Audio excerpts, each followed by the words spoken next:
Carrot சட்னிக்கு ஒரு கடாயில் எண்ணெய் விட்டுக்கிறேங்க. எண்ணெய் சூடானதுக்கப்புறம் இதில் 1/4 டீஸ்பூன் ஜீரகம், 1 டீஸ்பூன் கடலைப்பருப்பு, 1 டீஸ்பூன் உளுந்தம்பருப்பு,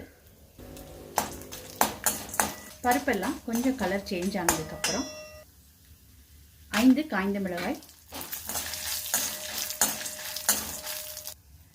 1 பெரிய வெங்காயம் நல்லா வதக்கிக்கலாம். 4 பல்லு பூண்டு, ஒரு கொத்து கருவேப்பிலை, பெருங்காயத்தூள் கொஞ்சோண்டு, இது எல்லாத்தையும் நல்லா வதக்கிக்கலாம். வெங்காயம் இந்த அளவுக்கு வதங்கினது போதுங்க. இப்போ கேரட் சேர்த்துக்கிறேன். இதை நல்லா வதக்கிக்கலாம்.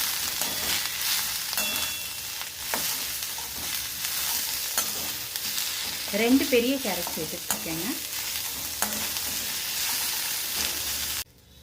கேரட் ஓரளவுக்கு நல்லா வதங்கிடுச்சுங்க. இப்போ இதில் 3 டேபிள் ஸ்பூன் தேங்காய் சேர்த்துக்கிறேன். நல்லா கலந்துக்கிறேன். இப்போ இந்த சட்னிக்கு தேவையான உப்பு, கொஞ்சமாக புளி சேர்த்துக்கிறேன். கலந்து விட்டுக்கலாம். புளி சேர்த்ததுக்கப்புறம் அடுப்பு ஸ்விட்ச் ஆஃப் பண்ணி ஆற வச்சுக்கோங்க. ஆறுனதுக்கப்புறம் சட்னியை அரைச்சிக்கலாங்க.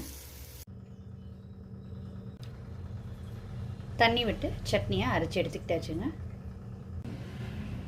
கேரட் சட்னி ரொம்ப சூப்பராக ரெடி ஆயிடுச்சுங்க. நீங்கள் இந்த ரெசிபி கண்டிப்பாக ட்ரை பண்ணி பாருங்கள். ட்ரை பண்ணிவிட்டு உங்களோட கமெண்ட்ஸை சொல்லுங்கள்.